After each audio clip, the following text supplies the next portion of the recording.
పాల్గొంటున్న అందరికీ నమస్కారం అండి. పాపారావు గారు, అసలు యాక్చువల్గా ఆదాని అక్రమాస్తులపై విచారణ చేయాల్సినటువంటి సెబీ సంస్థలే మరి అదే సంస్థలో పెట్టుబడులు పెట్టడాన్ని మీరు ఎట్లా చూస్తారు? అసలు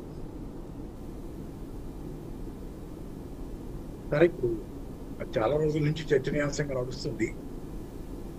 సెబీ చైర్మన్ అదానితో లింకులు ఉన్నాయనేది, అదాని లావాదేవీలు కానీ ఇతరత్ర ఆరోపణలు ఉన్నాయి. సరే, ఏం చెప్పుకున్నా ఇప్పుడు ఏంటంటే కంచె చేను వేసినట్లు అయినప్పుడు ఇంతవరకు తేలని విచారణ. గతంలో హిండెన్బర్గ్ రిపోర్ట్ వచ్చినప్పుడు ఏ సెబీ విచారణ అయితే మొదలైందో అది పూర్తి స్థాయి కంక్లూజన్కి రానటువంటి పరిస్థితుల్లో మళ్ళీ కొత్తగా ఈ ఆరోపణలు రావటం ఇక్కడ జరుగుతుంది. కాబట్టి ఏంటంటే దీనిలో పెద్ద మనం ప్రజలు గ్రహిస్తున్నారు, ప్రజలన్నీ గ్రహిస్తున్నారు. కాబట్టి అన్ని నిరూపణ కావండి, అన్ని అంటే కొంచెం సర్కమ్స్టాన్షియల్ ఎవిడెన్స్ బట్టి మనం కొన్నిటిని నిర్ధారణ చేసుకోవాలి.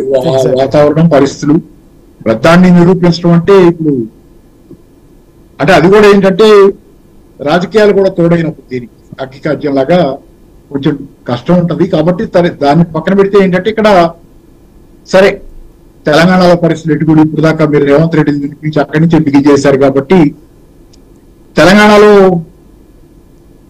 ఇవాళ జరిగినటువంటి ఈడీకి వ్యతిరేకంగా జరిగినటువంటి నిరసన అనేది ఒకటి, ఎన్ఫోర్స్మెంట్ డైరెక్టరేట్ వ్యతిరేకంగా జరిగిన కాంగ్రెస్ నిరసనకి చూస్తే ఆ సందర్భంలో రేవంత్ రెడ్డి గారు మాట్లాడిన మాటలు ఇచ్చేది చూస్తే కనుక మనకు కనపడేది ఏంటంటే స్పష్టంగా చెప్పేది ఒకటి చేసేది ఒకటి అనేది స్పష్టంగా ఒకటి అర్థమవుతుంది. ఎందుకంటే మీరు చూస్తే రేవంత్ రెడ్డి గారు రాగానే మొదట కొద్ది రోజుల్లోనే అదానికి సంబంధించిన పరిశ్రమలకి ఇక్కడ రెడ్ కార్పెట్ పరిచారు. అంతకుముందు లేదు. తెలంగాణ వచ్చిన 10 సంవత్సరాల కాలంలో ఎప్పుడు అదానీలకి కాలు పెట్టి వేలు మోపే అవకాశమే రాలా. ఈయన రాగానే అవకాశం ఇచ్చారు. అలాగే పోయి దావోస్ లో కూడా అదానికి సంబంధించిన వీటిల్లో ఒప్పందాలు లాంటివి చేసుకోవటం కానీ, వాళ్ళతో కలిసి చేయటం కానీ, అలాగే ఈయన పెడుతున్నటువంటి స్కిల్ యూనివర్సిటీ అనేది అయితే ఉందో దానిలో కూడా భాగస్వామ్యంలో దానిలో మేము కూడా ఉంటామని చెప్పి అదానీలు ప్రపోజ్ చేయటం లాంటివి ఏంటంటే ఓవరాల్ గా తెలంగాణలో ఆల్రెడీ అదానీలు ఎంటర్ అయిపోయారు.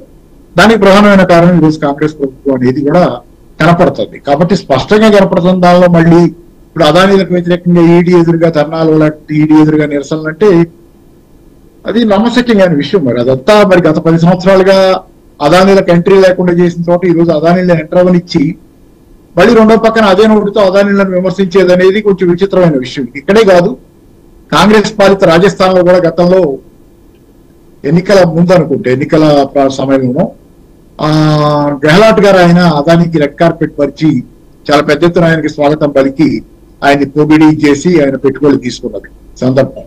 మరి ఎన్ని చూస్తే కాంగ్రెస్ పార్టీని చెప్పడానికేమో అదానీ వ్యతిరేకంగా రాహుల్ గాంధీ గారు చాలా మాట్లాడతారు.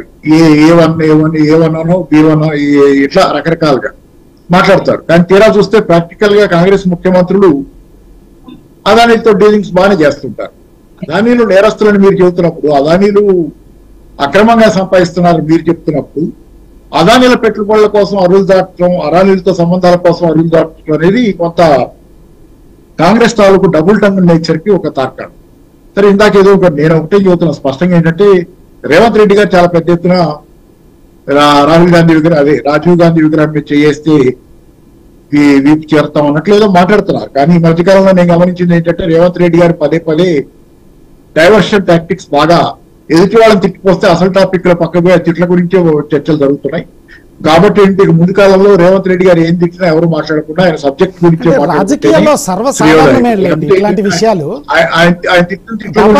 అసలు టోటల్ గా చాలా టాక్ట్ఫుల్ గా తిట్ల మీద అంటే అది కూడా ఆ తిట్లు కూడా మామూలు తిట్లు కాకుండా అసలు విపరీతమైన తిట్లు తిడితే ఏంటంటే మొత్తం అటెన్షన్ అంతా ఆ తిట్ల మీదకి పోతుంది. మామూలు తిట్లు కూడా కాదు, సన్నాసులు అనేది ఈ రోజు సాధారణమైన తిట్టు అయిపోయింది. తెలంగాణ భాషలో సన్నాసులు లాంటి అనేది అసలు ఎవరికి ఎక్కే పరిస్థితి లేదు, చర్మం తిక్కైపోయింది. కాబట్టి బాగా తీవ్రమైనటువంటి బూతులతో సహా తెరుస్తున్నారు. కాబట్టి ఈ ముందు కాలంలో ఏంటంటే ఈ మాటల్ని పట్టించుకోవటం మానేసి అసలు టాపిక్ గురించి కంటిన్యూస్ గా మాట్లాడితే ఏదైతే అసలు వివాదాంశంతో సెబీ, అదాని, లేకపోతే హిండెన్బర్గ్ రిపోర్ట్ వీటి మీద, లేకపోతే రాజీవ్ గాంధీ విగ్రహమా, తెలుగు తల్లి విగ్రహమా, వీటి మీద ఫోకస్ చేయటం తప్పితే ఆ తిట్ల మీద ఫోకస్ పెడితే కనుక ముందు కాలంలో కూడా నిజమైన చర్చ అక్కడ ఏ విధంగా తెలంగాణలో జరగదు.